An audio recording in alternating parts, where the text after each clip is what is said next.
Okay. Please join your hands.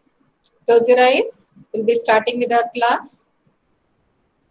Start chanting Omkaram.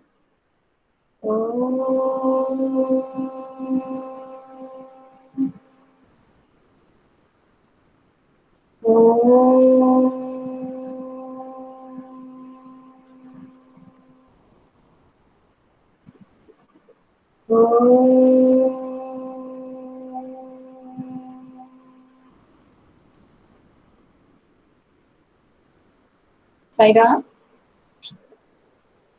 Saira.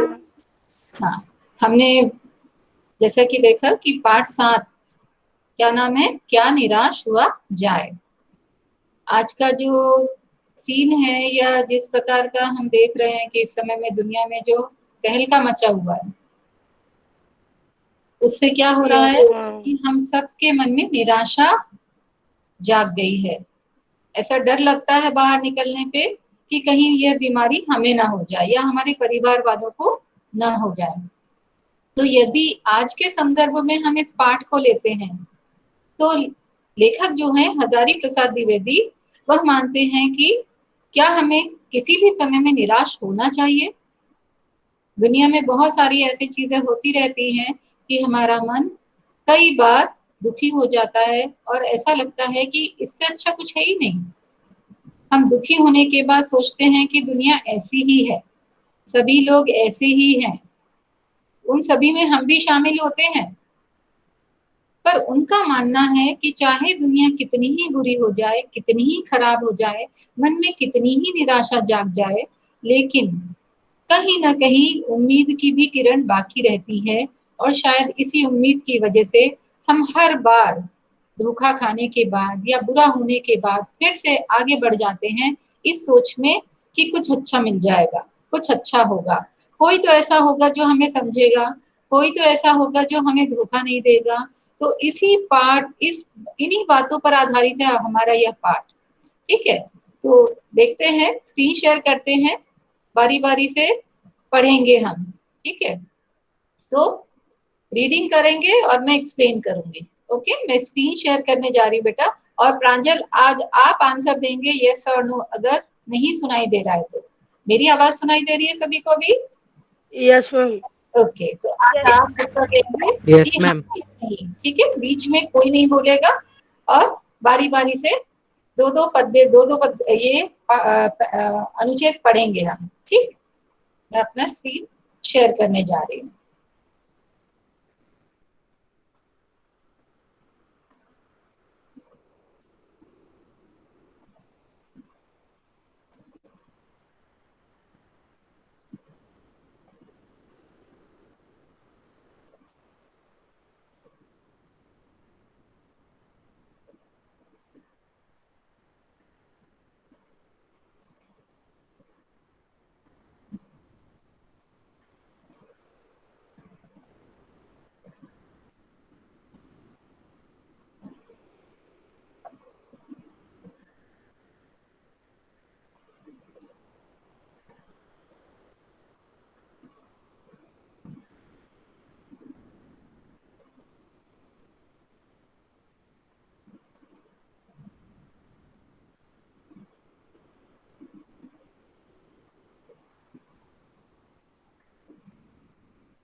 दिख रहा है सभी को स्क्रीन?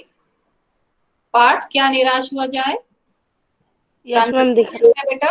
ओके, चलो आपसे ही शुरू करते हैं। ठीक है, ये दो दो अनुच्छेद आपको पढ़ने हैं, उसके साथ साथ मैं समझाती जाऊंगी।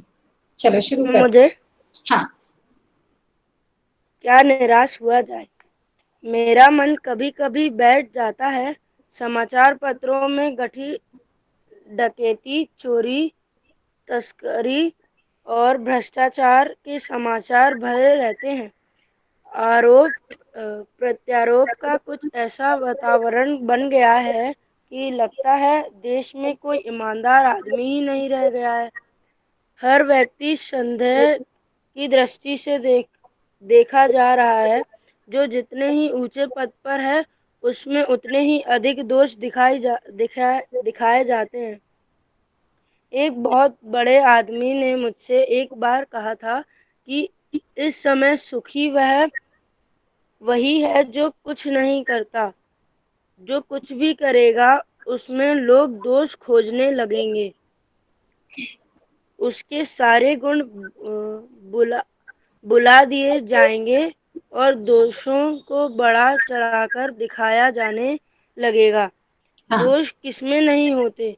यही कारण है कि हर आदमी दोष ही अधिक दिख रहा है, गुणी कम या बिल्कुल ही नहीं। स्थिति अगर ऐसी है तो निश्चय ही चिंता का विषय है।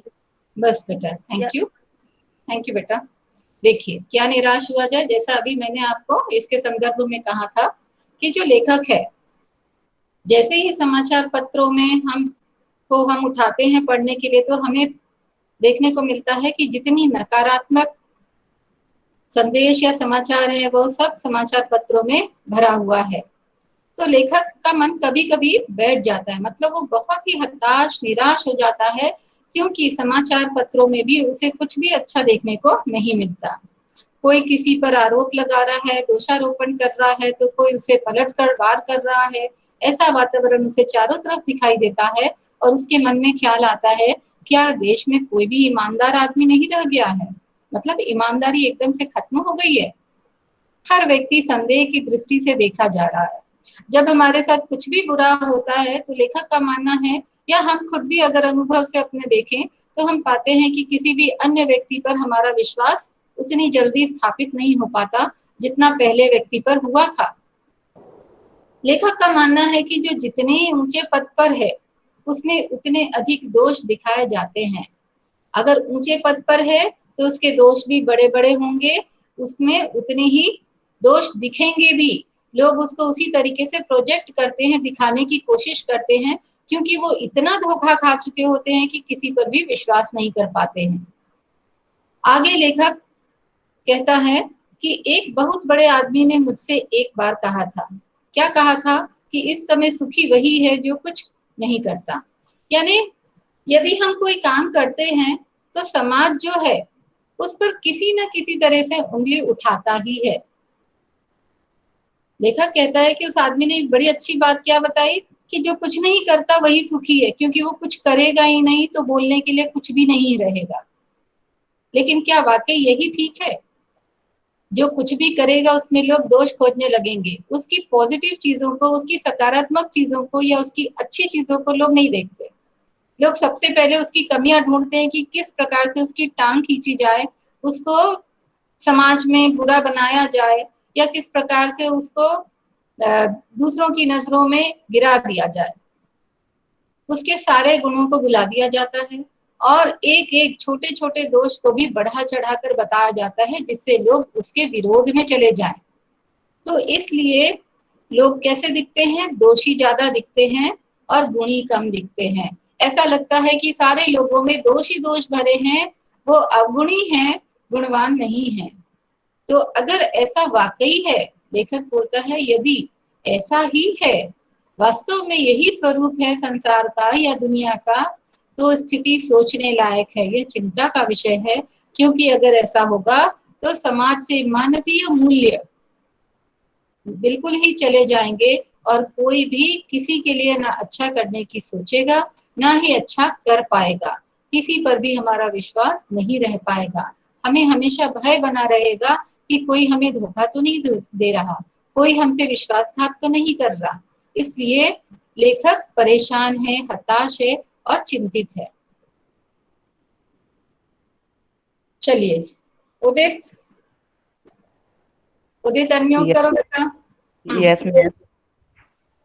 क्या यही भारतवर्ष है जिसका सपना तिलक और गांधी ने देखा था? रविंद्रनाथ ठाकुर और मदन मोहन मालवीय का महान संस्कृति सभ्य भारतवर्ष भारतवर्ष के किस अतीत के गणहर में डूब गया? आर्य और द्रविड़, हिंदू और मुसलमान, यूरोपीय और भारतीय आदर्शों की मिलन भूमि मानव महासमुद्र क्या सूख ही गया? मेरा मन कहता है ऐसा हो नहीं सकता। हमारे महान मनीषियों के सपनों का भारत है और रहेगा। यह सही है कि इन दिनों कुछ ऐसा माहौल बना है कि ईमानदारी से मेहनत करके जीविका चलाने वाले निरीह निरीह और भोले भाले श्रमजीवी पिस रहे हैं और झूठ तथा फरेब का रोजगार करने वाले फल फूल रहे हैं। ईमानदारी को मूर्खता का पर्याय समझा जाने लगा है। सच्चाई केवल भीरू और बेबस लोगों के हिस्से पड़ी है। ऐसी स्थिति में जीवन के महान मूल्यों के बारे में लोगों की आस्था ही हिलने लगी है। Very good. बस अब आगे लेखक का मानना है कि क्या यही भारतवर्ष है। भारत बहुत सदियों से इसलिए जाना जाता है कि भारत संस्कृति वाला देश है। यहाँ की जो संस्कृति है, यहाँ पे जो संस्कार मिलते हैं वो किसी अन्य देश में नहीं है। तो उनका मानना है कि क्या यह भारत देश हमारा वही देश है जिसका सपना तिलक जी ने देखा था या गांधी जी ने देखा था। रविंद्रनाथ टैगोर या ठाकुर और मदन मोहन मालवीय जी की जो महान संस्कृति सपे भारतवर्ष की जो पहचान बनाने का जो सपना था, क्या ये वही भारतवर्ष है। गह्वर मतलब गड्ढा, गड्ढे में डूब चुका है, मतलब बिल्कुल ही पतन हो गया है, डाउनफॉल हो गया है। क्या ये वही भारत है जिनके सपने इन लोगों ने देखे थे कि हमारा भारत इतना अच्छा है, हमारे भारत के अंदर ये खूबियां हैं। आर्य और द्रविड़, हिंदू और मुसलमान, यूरोपीय और भारतीय आदर्शों की मिलन भूमि मानव महासमुद्र क्या सूख ही गया है। लेखक बोलते हैं कि भारत में अन्य प्रकार के अनेकों प्रकार के लोग रहते हैं। ठीक है, भारत एक जैसे लोगों से नहीं बना हुआ है, बल्कि यहाँ पे अनेकता में एकता मिलती है। बहुत सारे लोगों की संस्कृतियां मिलकर एक नई संस्कृति का रूप लेकर भारत को बनाती हैं। तो बोलते हैं कि भारत जो आदर्शों का देश माना जाता है, जहाँ पे अन्य लोगों के भी आदर्श शामिल है, क्या ये मानव का महासमुद्र जो है वो सूख गया है। क्या यहाँ पे अब मानवीय मूल्य नहीं है। मेरा मन कहता है ऐसा हो नहीं सकता। लेखक ने इतनी सारी चीजों को देखा, समाचार पत्रों में आए दिन वो पढ़ता है, जगह जगह से उसको समाचार भी मिलते हैं, लेकिन इसके बावजूद उसके मन में कहीं तो उम्मीद की किरण बाकी है, जो उसको बार बार यह बताता है कि हमारा जो देश है इस प्रकार का अभी नहीं हुआ है, अभी कसर बाकी है, अभी भी इसमें अच्छाई बाकी है, अभी अच्छे लोग बाकी हैं, अभी इसमें संस्कृति बाकी है। हमारे महान मनीषियों के सपनों का भारत है और रहेगा। जो हमारे पुराने ऋषि मुनियों ने जो सपना देखा था, या जो पुराने लोगों ने, हमारे देशभक्तों ने भारत का सपना देखा था कि भारत ऐसा है जिसको सपनों का भारत कहा जा सकता है, जिसमें कोई भी कमी नहीं थी, कोई भी भूखा, कोई भी नंगा नहीं है, किसी भी प्रकार की कोई कमी नहीं है, संस्कारों से परिपूर्ण है, विभिन्न संस्कृतियों का मेल हो रहा है और सभी को सम्मान की दृष्टि से देखा जाता है। तो बोलते हैं कि ऐसा मैं मान नहीं सकता कि हमारा वह भारत अब नहीं रहा है। मेरे मन में ये विश्वास है कि भारत तो अब भी वैसा ही है, बशर्ते कुछ लोग जो इस प्रकार के कार्य कर रहे हैं उनको समझाया जाए या उनको यह बताया जाए कि वह गलत है। आगे लेखक बोलते हैं, यह सही ही है, इन दिनों कुछ ऐसा माहौल बना है। जैसे जैसे हम तरक्की कर रहे हैं, हम पाते हैं कि ईमानदारी से मेहनत करने वाले लोग जो हैं वो कैसे माने जाते हैं, या तो बोले जाते हैं कि बहुत ही कमजोर है या डरता है, ये तो कुछ कर ही नहीं सकता है। इस प्रकार की जब हम टिप्पणियां कसते हैं, जब हम रिमार्क्स देते हैं, तो जो व्यक्ति ईमानदार होता है वह भी टूट सा जाता है, क्योंकि कहा जाता है कि बेईमानी बड़ी फल फूल रही है और बेईमानी से किया हुआ काम बहुत जल्दी रिजल्ट देता है। तो ऐसे में जब चारों तरफ यही चीजें दिखाई देती हैं, तो जो ईमानदार व्यक्ति है उसका मन दुखी हो जाता है।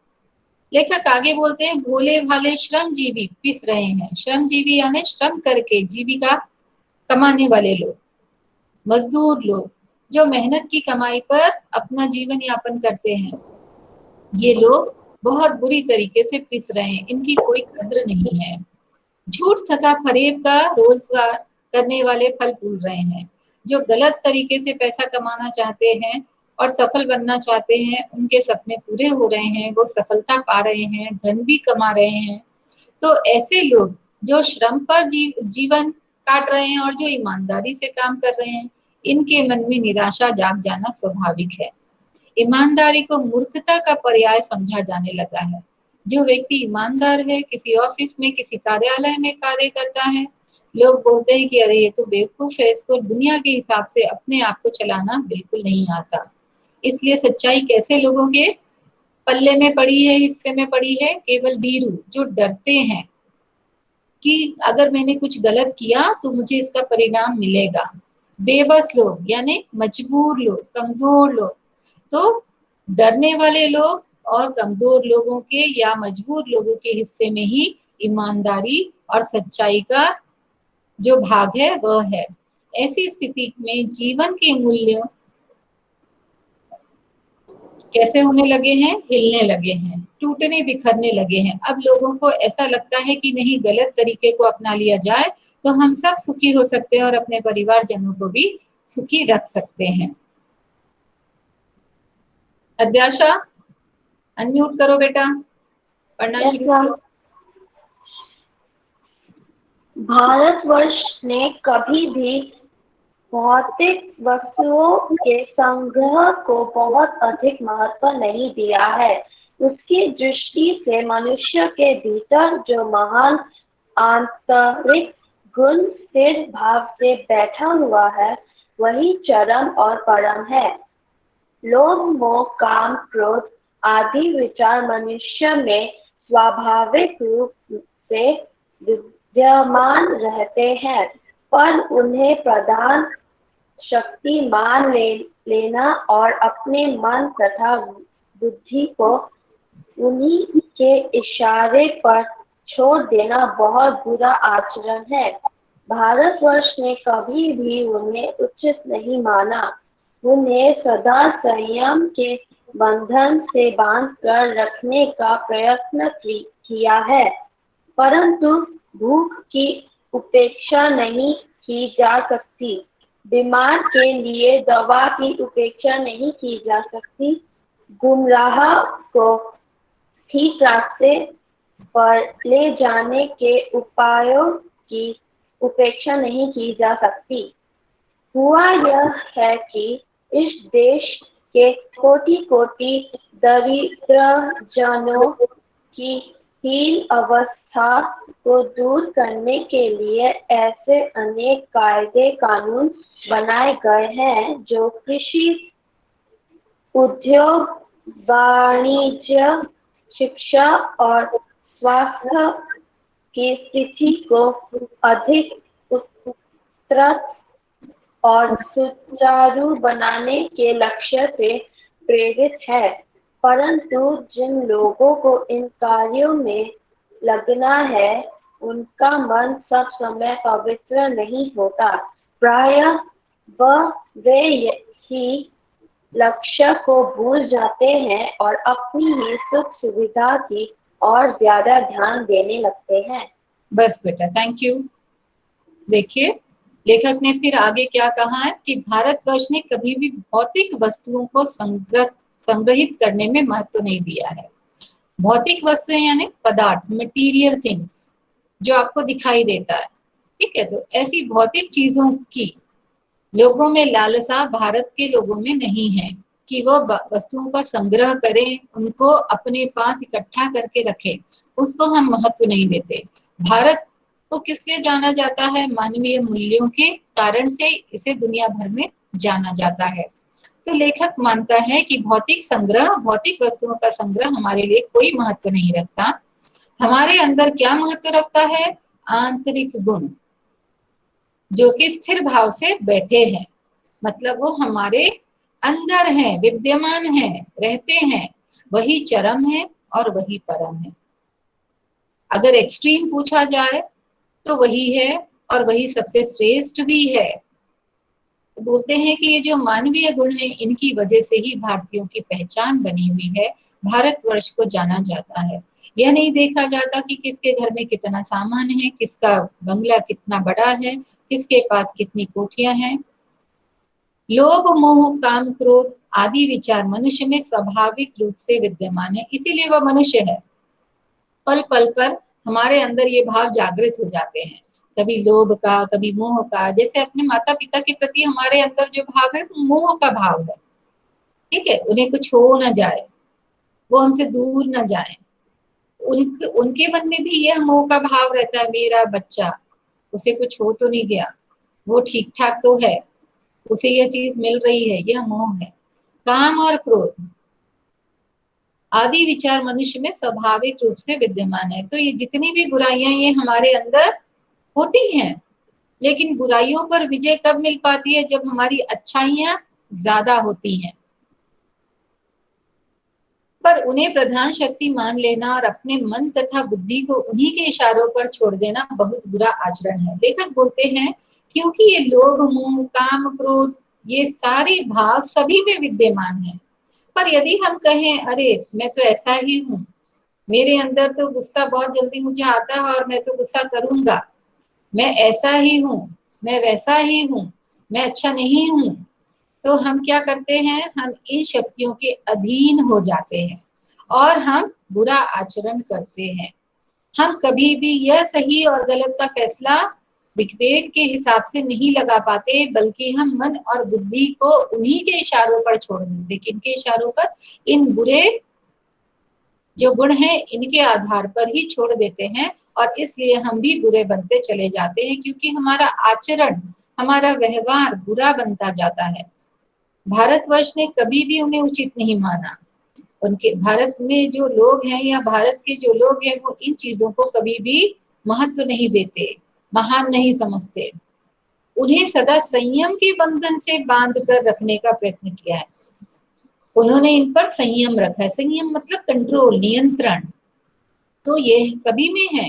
लेकिन हमारी कोशिश ये होती है कि ये हर वक्त हमारे जो अस्तित्व को कम से कम ढक के न रखे, हमारे जो अच्छे गुण हैं वही दिखाई दें। और जब कभी बहुत ज्यादा हो जाता है, जब हम सहन नहीं कर पाते हैं, तब यह हमारे जो आंतरिक गुण हैं, जो कि हमारे अंदर पहले से ही विद्यमान है, ये कभी कभी दिखाई देते हैं। ऐसा नहीं है कि गुस्सा मुझे नहीं आएगा, ऐसा भी नहीं है कि आपको गुस्सा या आपके माता पिता को आप पर कभी क्रोध नहीं आता, आता है, पर उनका प्रेम जो आपके प्रति है वह उससे ज्यादा श्रेष्ठ है।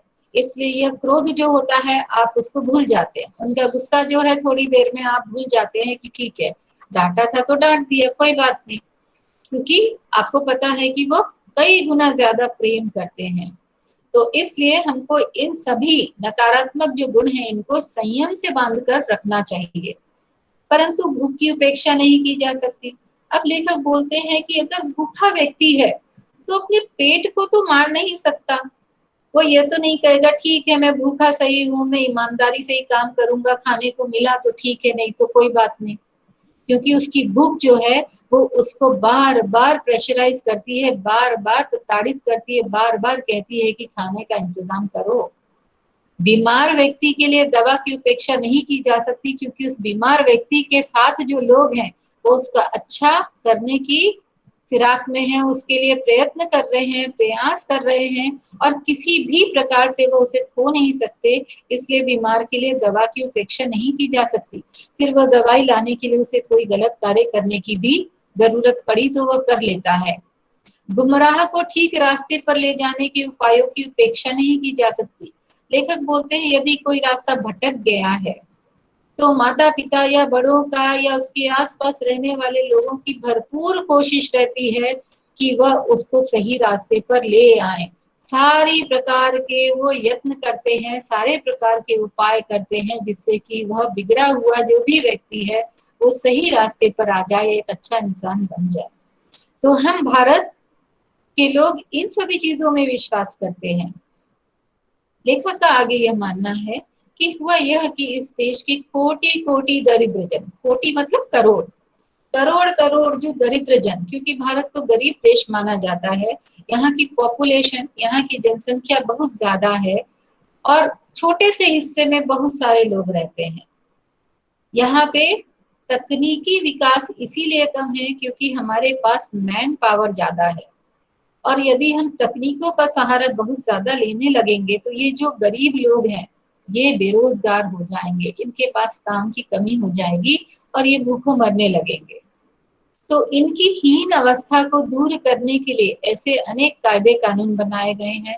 हम देखते हैं कि सरकार हर दिन कोई ना कोई एक कानून, एक पॉलिसी लेकर आती है इन लोगों को मदद देने के लिए, जो कृषि, उद्योग, वाणिज्य, शिक्षा और स्वास्थ्य की स्थिति को अधिक उन्नत और सुचारू बनाने के लक्ष्य से प्रेरित है। तो हमारे देश की जो सरकार है वो इन सभी क्षेत्रों में ऐसे लोगों की मदद करने के लिए विभिन्न प्रकार के कानूनों को अंजाम देती है, कानून पास करती है, जिससे कि ये लोग भी अन्य लोगों के साथ कदम से कदम मिलाकर चल पाए और यह भी देश को उन्नत और सुचारू रूप से चला पाए। परंतु जिन लोगों को इन कार्यों में लगना है उनका मन सब समय पवित्र नहीं होता।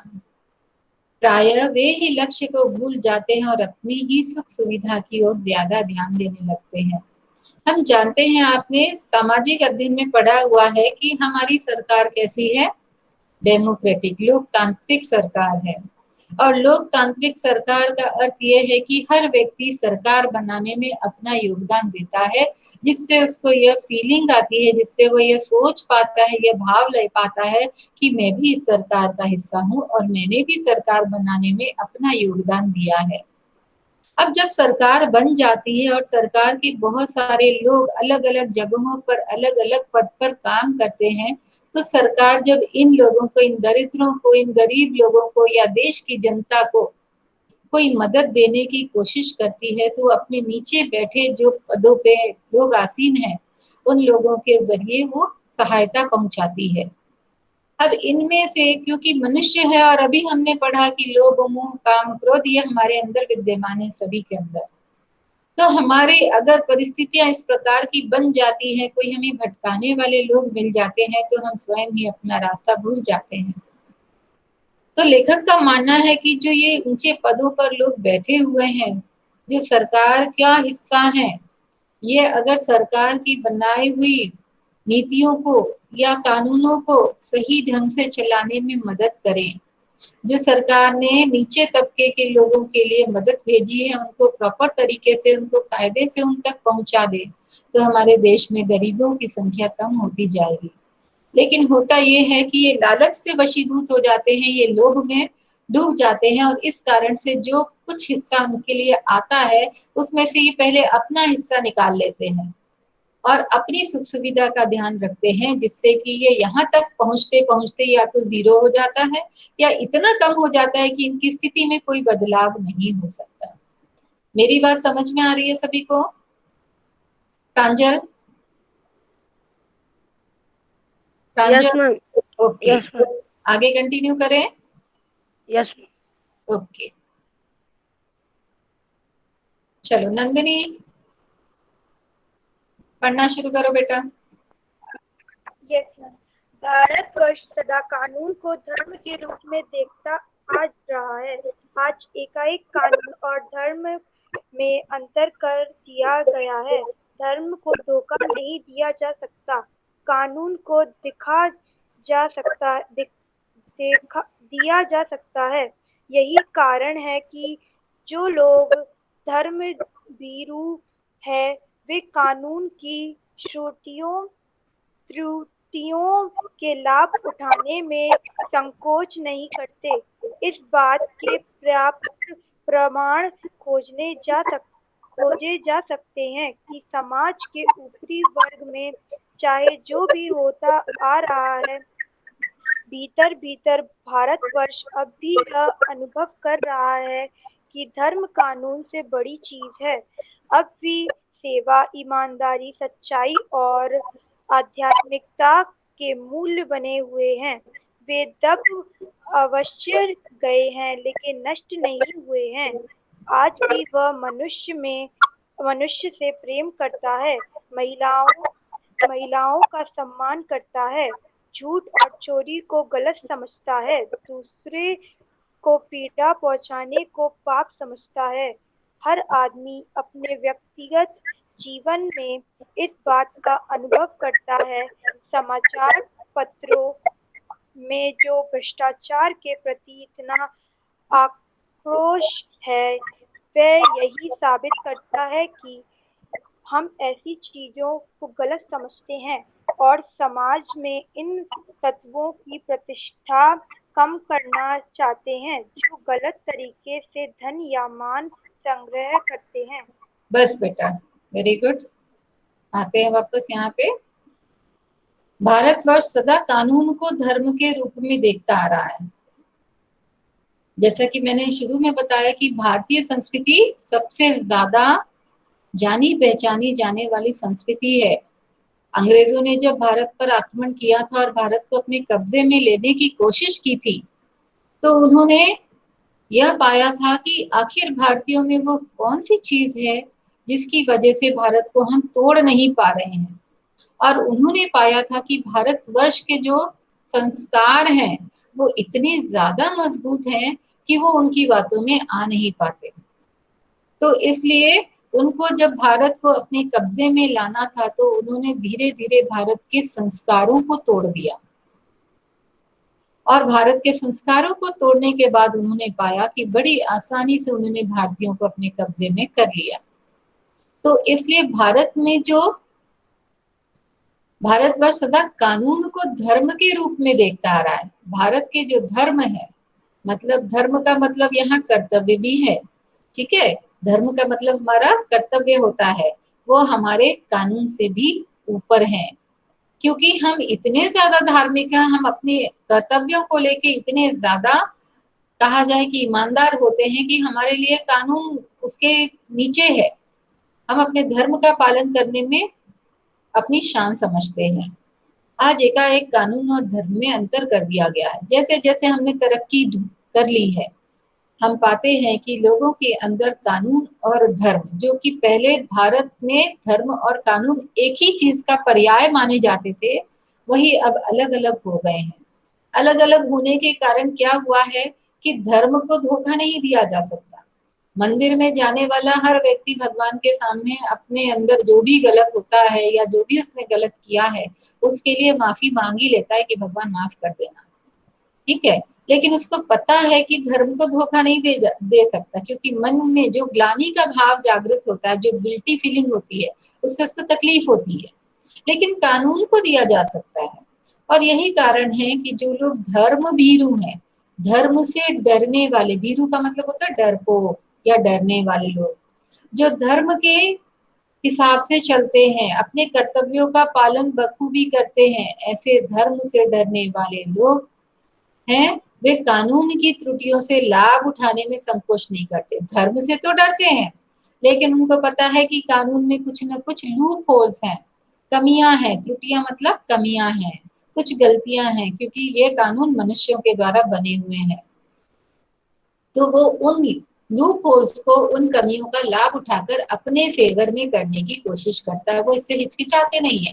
वो सोचते हैं अच्छा कानून को देख लेंगे, कानून को तो हम पैसे से खरीद भी सकते हैं, इसलिए कानून की जो वो कमियां हैं उनको अपने हिसाब से वो ढाल पाता है।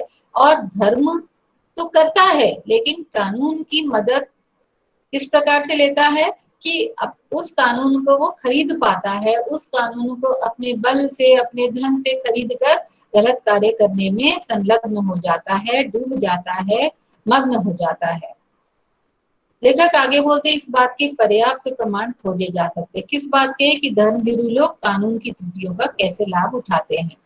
ठीक है, पर्याप्त मतलब काफी, प्रमाण यानी प्रूफ, ठीक है। इस प्रकार के पर्याप्त प्रमाण हमें मिल सकते हैं कि लोग धार्मिक तो है पर कानून को अपने हिसाब से चलाते हैं। समाज के ऊपरी वर्ग में चाहे जो भी होता रहा हो, भीतर भीतर भारतवर्ष अब भी यह अनुभव कर रहा है कि धर्म कानून से बड़ी चीज है। अब लेखक ने, क्योंकि वो निराश नहीं है, लेखक तो पहले ही बोल रहे हैं कि मैं निराश नहीं होना चाहता हूँ, क्योंकि ऐसा बिल्कुल नहीं है कि मेरा पुराना भारतवर्ष कहीं खो गया है।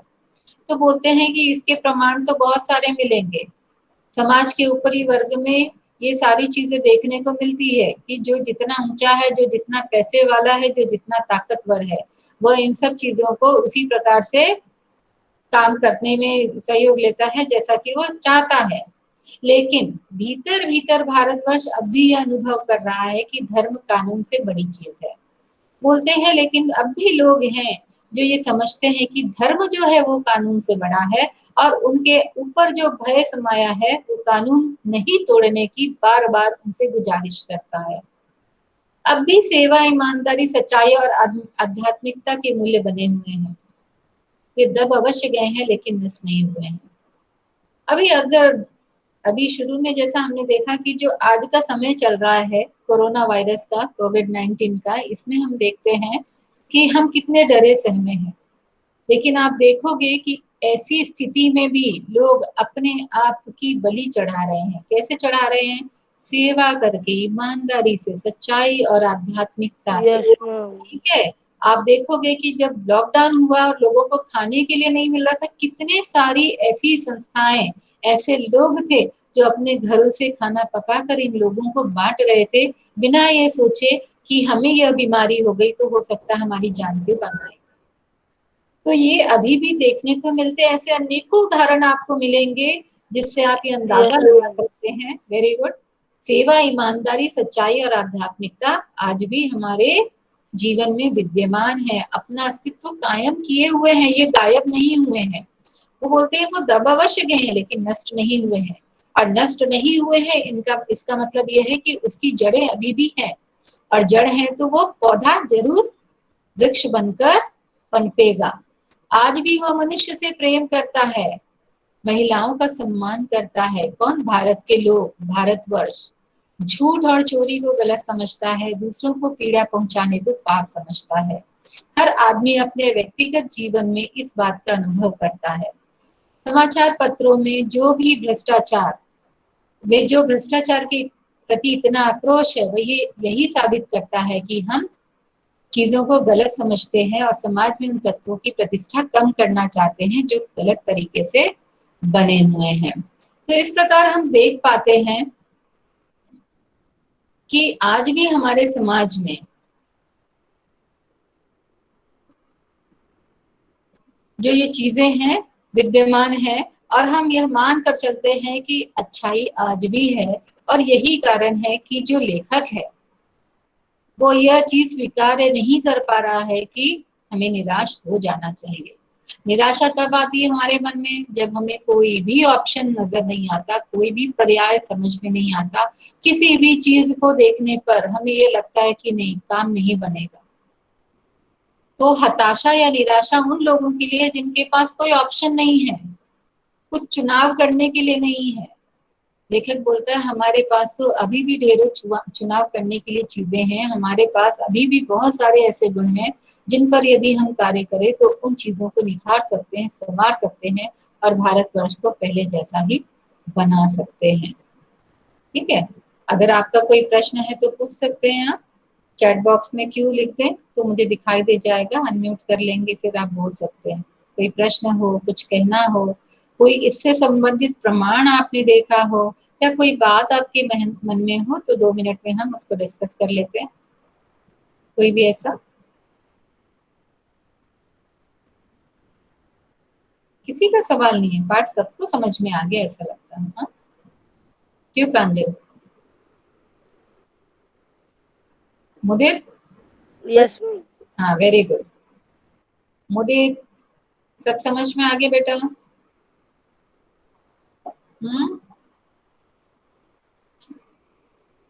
श्रेयांश?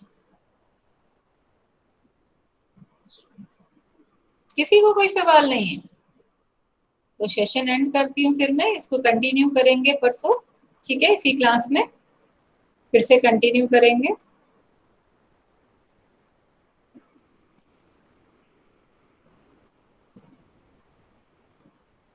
चलिए शांति पाठ करते हैं, और अगर कोई सवाल होता है तो प्लीज लिख के आएंगे, तो अगले क्लास में हम लोग पहले उसको डिस्कस कर लेंगे। ठीक है, चलिए शांति पाठ।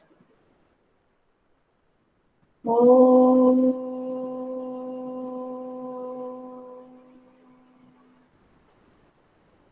शांति शांति शांति।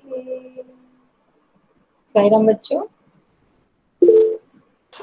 सायराम साईराम बेटा। साईराम। साईराम मैम। साईराम।